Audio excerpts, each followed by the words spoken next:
Netflix releasing never-before-seen video of Sean Diddy Combs filmed just days before his arrest on charges of sex trafficking and racketeering in 2024. The footage is part of a 4-part docuseries, Sean Combs: The Reckoning, premiering Tuesday. How did you get that footage of Diddy?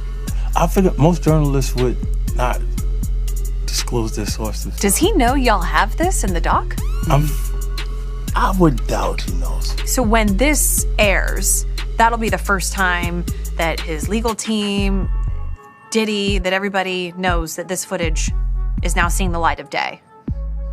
Perhaps. Combs' team firing back in a statement to NBC News, saying the Netflix so-called documentary is a shameful hit piece and that they relied on stolen footage that was never authorized for release. His team sending a cease and desist to Netflix. Yes, indeed, man. I mean, had to bring you back, man. This documentary got everybody talking and people going at it.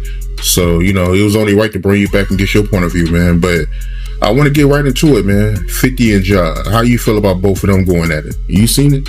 I couldn't do nothing but see it, bro. You know what I'm saying? Because 50, tried to smash him with one of the stories that we told on Art of Dialogue before. But what people don't realize is that the story that they put out there is like that having to have some money to keep Big and Craig Mack around before he got to Clyde Davis. You know what I'm saying? They wasn't able to tell that story because they didn't have no intel on that story or what went down, or they didn't do their investigations right, which he also led up to the reason why Wolf ain't here today. You understand? They didn't tell that story. They didn't tell a story about Jessica Rosenbaum, who was at the City College situation. You understand? When it was Puff, Heavy D, and Jessica. And that was the Valley Mob. That's the only way. Wolf ended up losing his life behind Puff and his bullshit. And people they didn't even put that in the documentary. Wolf ended up losing his life. Taken together, the criticisms from Bill Maher and Stephen A. Smith point to a similar concern about the direction of the Democratic National Committee. Although they come from different backgrounds and audiences, both argue that many voters are looking for clearer communication, practical solutions, and leadership that feels authentic rather than overly scripted. And their commentary, they suggest that frustration can grow when political messaging appears rigid, overly performative, or focused primarily on criticism rather than offering a compelling vision for the future. At the same time, they note that figures like Donald Trump often attract support by projecting decisiveness and directness, qualities that some voters find appealing even if they disagree with specific policies. Their broader message is that political parties cannot assume lasting loyalty. According to Maher and Smith, rebuilding trust requires engaging critics openly, encouraging debate, and addressing everyday concerns with clarity and honesty. In an evolving political landscape, they argue, ignoring those signals could make it harder for any party to maintain long-term support. I had to bring you back. This documentary got everyone talking, man. A lot of people want to know why you wasn't in it, man. Well, first and foremost, I thought I was going to be in the documentary at first until I started talking to that director. I think her name is Stapleton, I don't know her name. I don't know, man. Me and 50 talked like 45 minutes. The producers had been calling me and everything. So this one night, 50 called me up and, they got him on the phone. Me and him was just talking. We was talking about old times, sit down with Black Hands, sit down with, with Puff Kids, the whole Puff situation, and this documentary that he's going to be doing. You know what I'm saying? So I told him that I was going to, have Kirk and Tim. Kirk would be the one who talk about the business part of it. Tim would be the one who talk about the growing up phase with Diddy and everything, and over there working in the record industry with him and stuff like that. They was like family.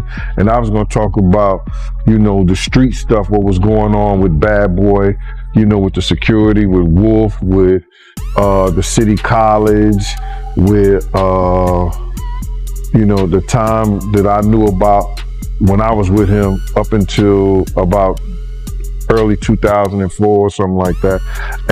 But basically the streets and then the traveling with him and the atmosphere and everything, and then go back into the Notorious Big stuff with the Tupac and the whole 9 yards, all the stuff that I knew. You know what I'm saying? So we was talking and he sounded like, yo, listen here, they gonna spare no expense with this whole documentary. So I said, all right, cool. So what I did was I spoke to Tim and I spoke to Kirk Burroughs. And I was like, yo, because I had Tim's number. Tim didn't know how to get in touch with Kirk. Kirk didn't know how to get in touch with Tim. But Kirk was trying to tell me, give him the number with the Tim. I said, nah, I ain't doing that. So I gave one of the producers the number in the whole 9 yards to get in touch with Tim, because I want to see him get money, because I know Tim got a hell of a story with Puff. So then I talked to Tim and I told him, yo, listen here, man, we should go in as a package deal. All three of us, we could tell a hell of a story about this whole documentary. You know what I'm saying? From front to start. And then whatever stuff that they get and everything like that. So let's go in there and ask them for 50 a piece. You know what I'm saying? So Tim was like, with it, yo, Gene, whatever, go ahead like that. Kirk was like, yeah, okay, cool, Gene. It was like a general census that we was gonna do this in a whole package deal. You know what I'm saying? And then I started speaking to the producers and everything like that, because 50 had told me himself that they was going to spare no cost in doing this, because he wanted to tell the story, and he wanted to tell the story like it was supposed to be told and everything like that. I said, yeah, okay. So then the director, I got to get her name, man, because it don't even sound, I want to put her on blast, because she was telling me, she was saying to me that what I was asking for was crazy, and they wasn't spending money like that. I'm talking about, you got footage, you got clothing, you got. I was doing footage. I had pictures, all the stuff that I had. You could figure out a way to pay a brother and stuff like that. And then I was telling her about some prices that I've already received, and I had the invoices to show it. And then she was calling me like I was lying. I'm like, yo, who do you think you talking to? You know what I'm saying? And she was talking about, there's no way nobody paid. Nobody what? I say, first of all you people come with these documentaries and stuff, the first thing you tell me, y'all tell these people out here that y'all don't pay, and y'all pay. If you can make a picture look like $10,000-$15,000, you know what I'm saying, you can sit here and tell me that you're gonna pay me for my time sitting right down here with y'all. You understand? So then, one thing led to another, and I was like, all right, well then, F you, I spoke to 50, and then she said 50, and this is exact words that came out her mouth. 50 does not determine what goes in and goes out of this documentary. And he definitely don't pay. He determine what somebody get paid. It's not his documentary like that. I was like, oh, so if it's not his documentary and I spoke to him like that, I don't need to be doing nothing with you, because I'm doing this on the strength of him. But you gonna pay me if I do it. So it went back and forth, you know what I'm saying, for a little bit, and then they had Kirk Burroughs giving me calls and everything like that. What are you calling me for? Gene Deal has publicly argued that parts of the story surrounding Sean Diddy Combs were either minimized or left out in discussions about that era, particularly the role and death of bodyguard Anthony Wolf Jones. According to Deal, Jones was not just another member of security. He was deeply involved in coordinating protection and logistics around Bad Boy during some of its most intense years. From Deal's perspective, that level of involvement made him a central figure in understanding what was happening behind the scenes. Deal has questioned why Jones receives little attention in some retellings of the period, arguing that this omission leaves gaps in the broader narrative. He also challenges the long-standing framing that many of the conflicts of that time can be explained solely through the East Coast, West Coast hip-hop rivalry. In his view, focusing exclusively on that rivalry risks oversimplifying a far more complex environment involving security concerns, industry tensions, and decisions made behind the scenes. Deal has also claimed that Jones was particularly cautious about safety and sometimes warned about potential risks connected to certain trips or appearances. Whether those concerns were fully addressed remains a matter of interpretation and personal testimony rather than established fact. Still, Deal's comments highlight a larger debate about how major cultural events are remembered. When stories are condensed into simple narratives, important figures and perspectives can sometimes fade from view. Anthony Wolf Jones had already told them, if you're not taking two tour buses of my niggas from the Valley, that's Co-op City in the Bronx, the Valley in the Bronx, if you're not taking these 2 tour buses of my niggas out there, I'm not going. Had told Puff them, had told Kirk Burrows. You understand? I went down there and Kirk Burrows called me up. He said, yo, Gene, you and Wolf, I got y'all tickets to LA. I said, all right, cool. So I go down there and I pick up the tickets to LA. I got Wolf ticket. I got a Wolf ticket. So I'm calling Wolf up. I said, yo, Wolf, I got your ticket to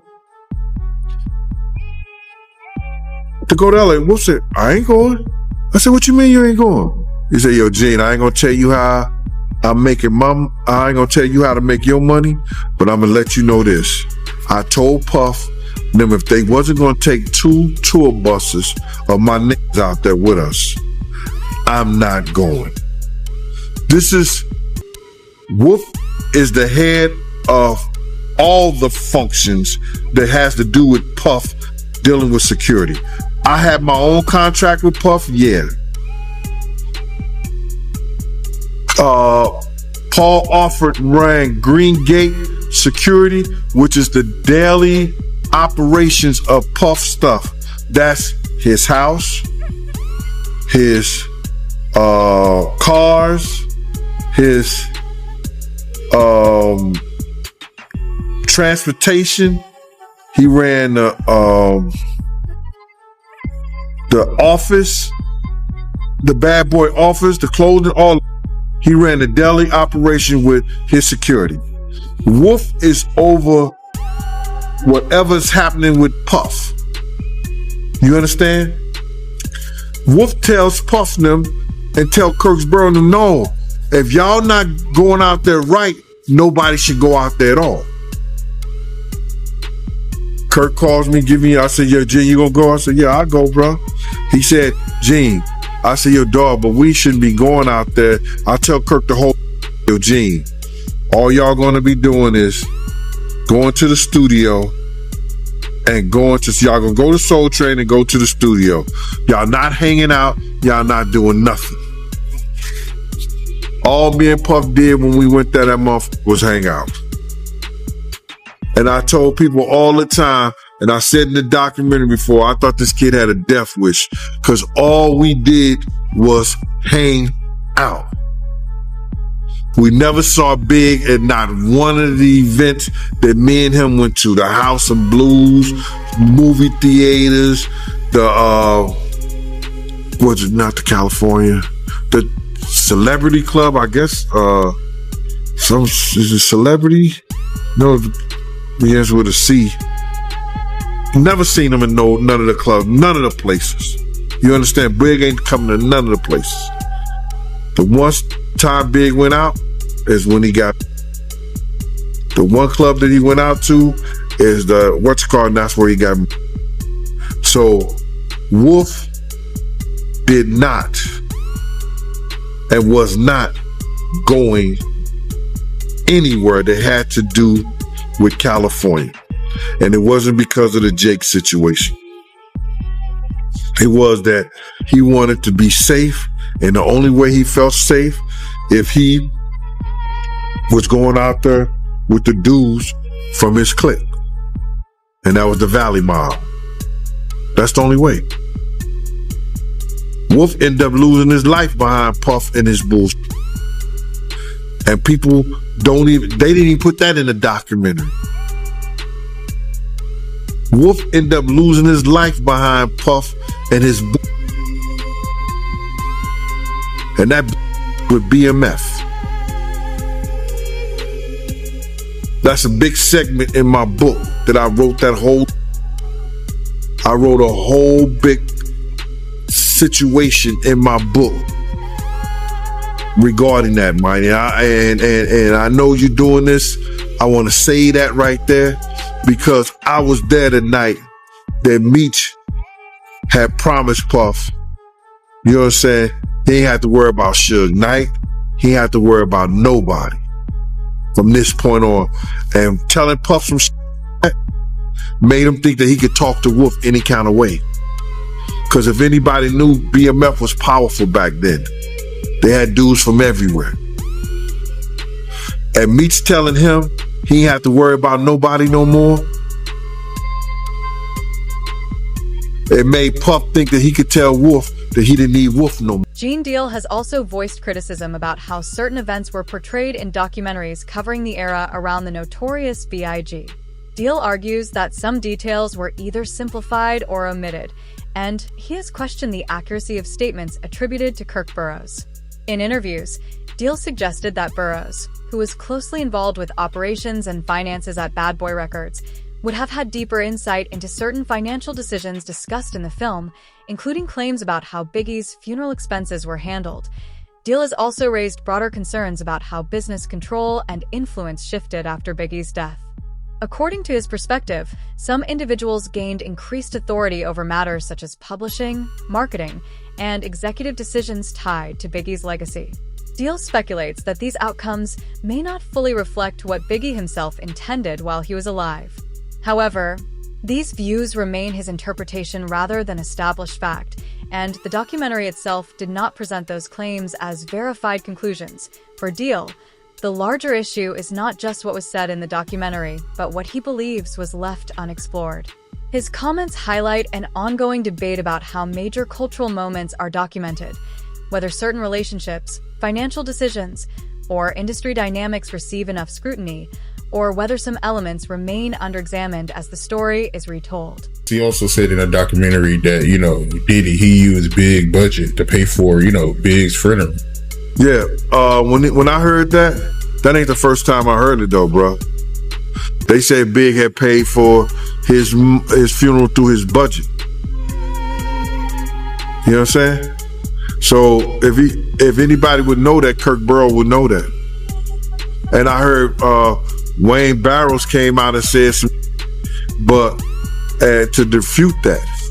You know what I'm saying? But if Miss Wallace got a check, and the check, if she got Biggie's, if they had Biggie's budget, and that was taken out, money was taken out that budget for his funeral, he did use it. And if anybody knew that, Kirk Burroughs would know that, because he was handling the money and the operations at that time. Wayne Barrows was one of the dudes, him and Mark Pitts, that actually was managing Big's affairs. You understand? They was his manager. Big had told me that he was gonna get rid of them because they didn't know what they was doing before he died. I had a conversation with Big. Big said, I'm getting rid of them because they didn't want to F me up, because they didn't want to convince him to sell his publishing and his marketing to Puff. They was Puff boys. I guess they met in school or whatever like that. But Big was going to get rid of them. But because he died and his mother didn't know the business, she kept him around for years. If you look at anything that happened with the Notorious Biggs and his camp, you see Wayne Barrows on there as executive producer. And he was just a manager of some of Big affairs. He was executive producers of damn near everything that went on that had to do with. If Miss Wallace was the executive producer, he was the executive producer too. Look at some of the things that was done.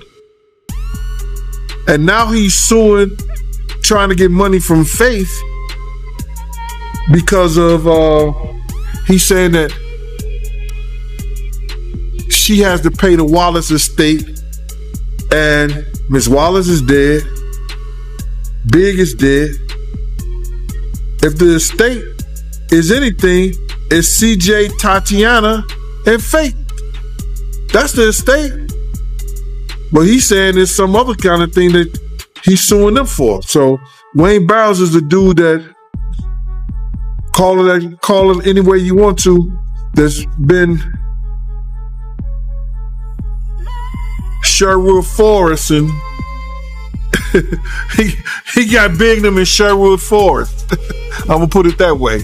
He got his estate in Sherwood Forest. Crazy, man. But yeah, Kirk Burrows, he spoke a lot in his documentary, man. He was letting everything go. He also said that, he did take the Rolling Stone cover from Big after Big died. Bruh, you have to look at his sociopath, his narcissism, and see that it shows you he really didn't care about Big like he did. What Kirk didn't tell the truth about that whole thing is that even when we was in California, Kirk tried to act like that he didn't know that Puff told him that Big wasn't going to London. I know what the question you asked, but I gotta get this out, bro. Is that on Thursday, me and Puff was in a limousine. Kirk Burrows was getting Puff the itinerary of what Big and what's his respect, and told him that we was leaving Saturday, this, that, and the third, the whole 9 yards. On Thursday, Puff told Kirk Burrows, Big ain't going nowhere. He told him that Thursday, Big was not going nowhere. He said, I don't care what you do, you could go do whatever you want to do, but Big ain't going nowhere. Kirk Burrows was telling him how he had set up this whole and how Arista had paid off all this money for Big to be. Puff was adamant that Big wasn't going nowhere. Now,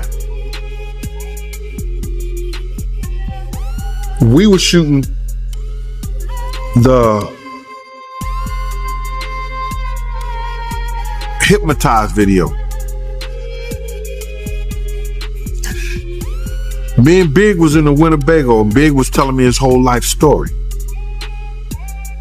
What he wanted to do, his plans, all this. He even say, yo, Gene, I would take you with me, but you love that nigga too much. Nigga, I don't love nobody like that too much. What's up? He said, yo, what's up with the money? I said, nigga, you broke. You know what I'm saying? You owe Mike Gadget $30,000 for, I'm just going in on Big, and we just talking all kind of.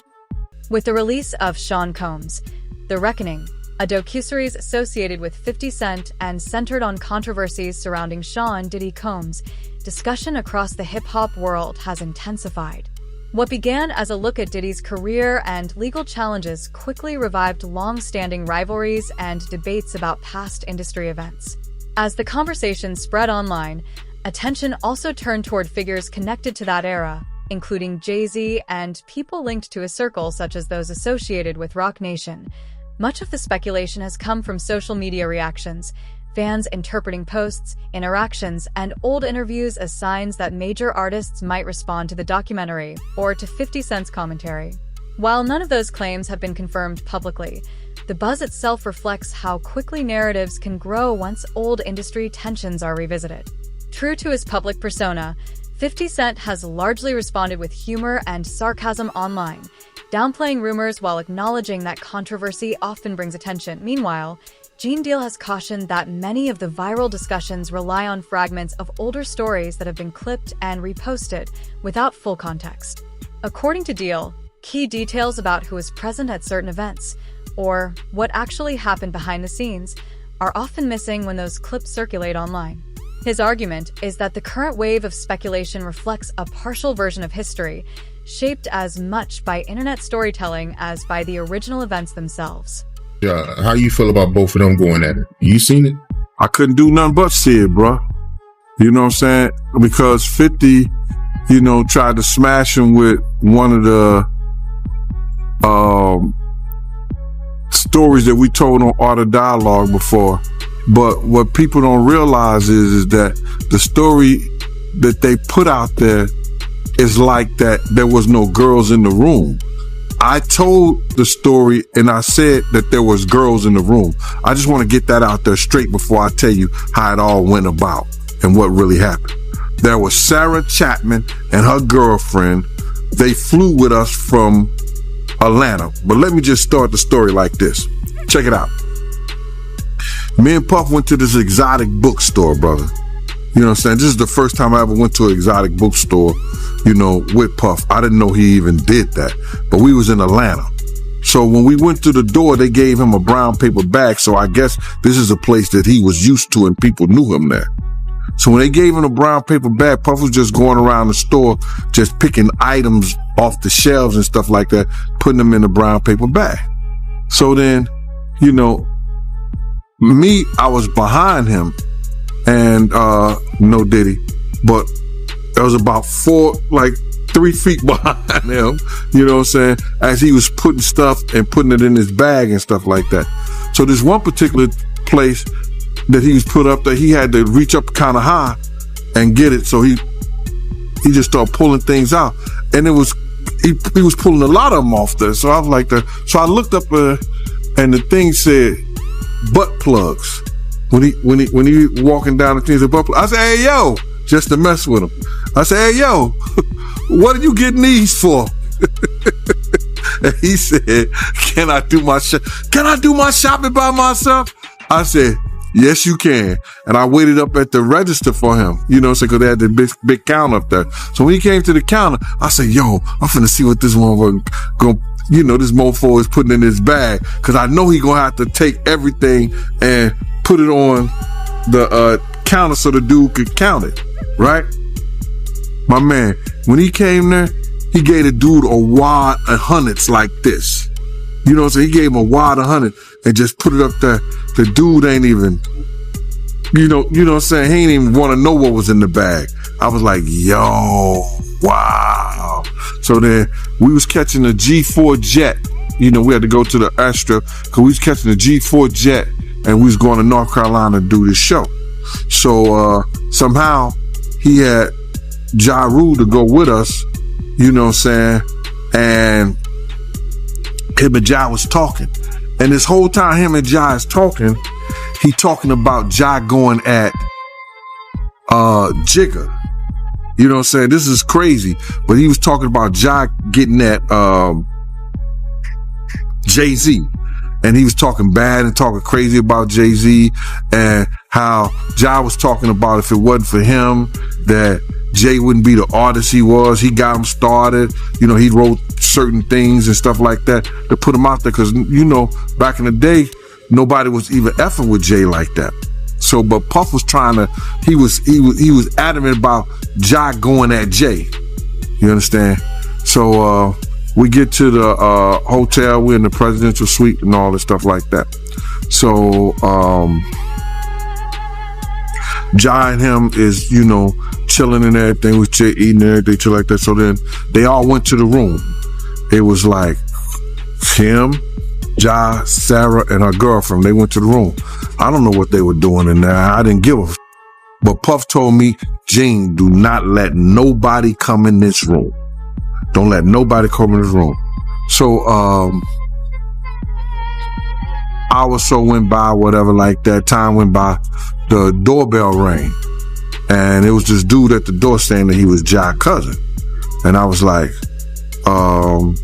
he said, I'm here for Ja Rule. I said, who you? He said, I'm his cousin and everything like that. I said, but, he busy right now. I'm telling the dude that he's busy. The dude is talking about, but I want to talk to him. I said, bro, they don't want to be bothered. I'm trying to, tell this kid, they don't want to be bothered, bro. You know what I'm saying? He said, that's my cousin. You know what I'm saying? I said, well, listen here, bro. They're in a room. They don't want to be bothered. And you could see that there's only one room Gene Deal has described a tense moment he says followed a knock on a door during a backstage encounter involving figures connected to Sean, Diddy Combs, and the broader circle around Jay-Z.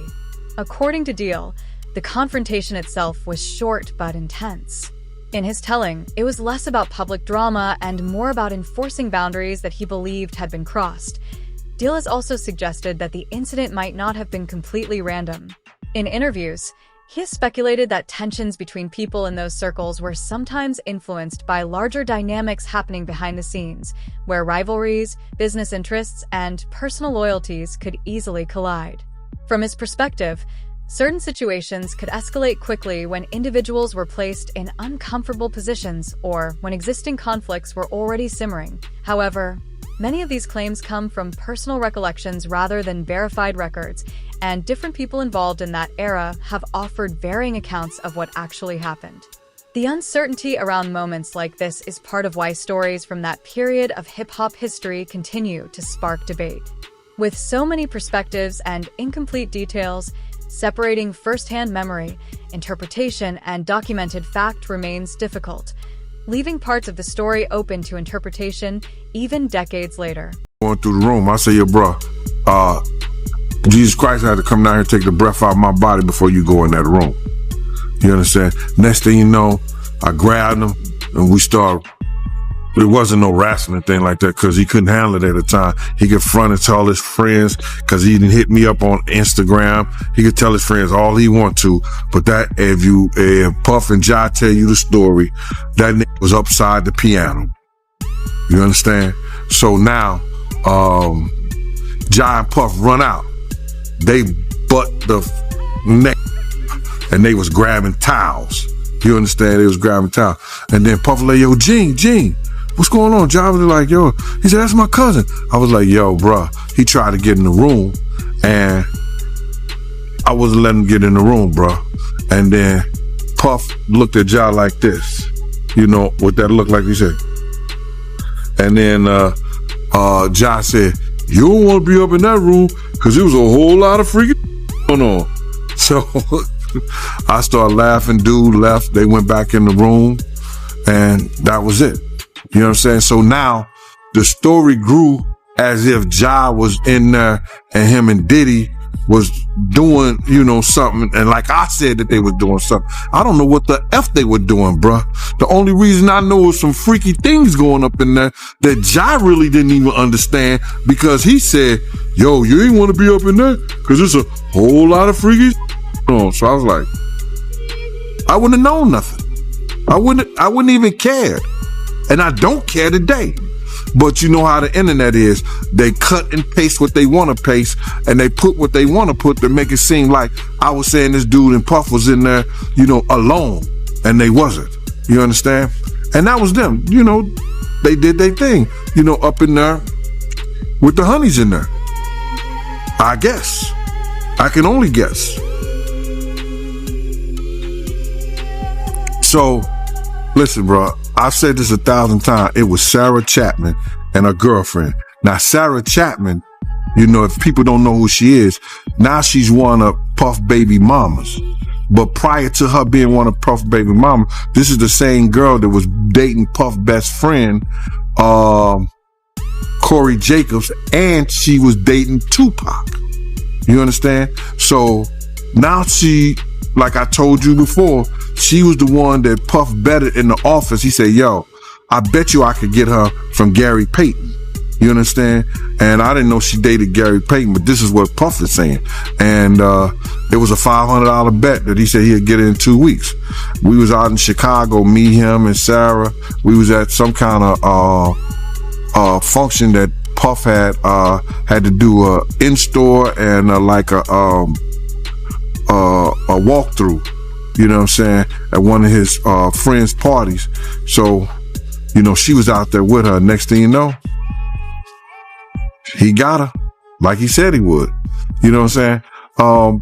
That incident with him and Jai, I feel bad, you know, kind of, sort of, really, because everybody's trying to make it seem like, you know, Jai was some kind of weirdo, you know, but It is what it is, bro. I just told you what I seen. Both of them ran out the room, butt ass, grabbing towels, you know what I'm saying, with them chicks in there, you know what I'm saying? So whatever they did, that's on them. But that's the kind of games Puff play in order to get people to do what he want them to do. You understand? He got them, he wanted Ja to go at Jay-Z, so he got these chicks to go at Ja. You understand what I'm saying? Whether he did it or fell into it, I don't know. Because I don't know him and Jay-Z beef or why they was beefing in the first place or whatever the situation was. People who are close to either one of them may know more than I do on that. But I knew Puff was working to get Ja to go at Jay. So what do you think? Was Gene Deal trying to set the record straight? Or are there still parts of the story that never appeared in the Diddy documentary? Share your thoughts in the comments below. We'd like to know what you think. And if you enjoyed this deep dive, don't forget to hit the subscribe button so you don't miss our upcoming videos. Until next time, stay tuned, because in hip-hop, the story is never really over.